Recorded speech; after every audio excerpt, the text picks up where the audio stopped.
नमस्कार दोस्तों, जानी कैसे में आपका स्वागत है। हम रोजाना स्वास्थ्य संबंधित जानकारी लेकर आते हैं।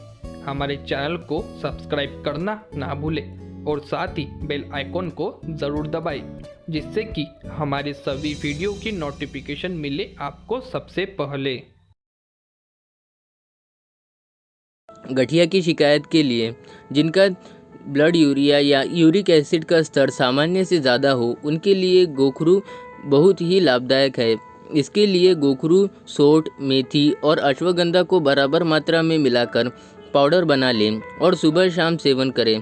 इससे इन सब से मुक्ति मिलेगी और उसके बाद होने वाली गठिया की परेशानी व पैरों में सूजन से आराम मिलेगा। खांसी के लिए जिनको खांसी की शिकायत है, वे गोखरू, तुलसी की पत्ती, थोड़ा सा सोंठ और कूट कर सेवन करें, लाभ होगा।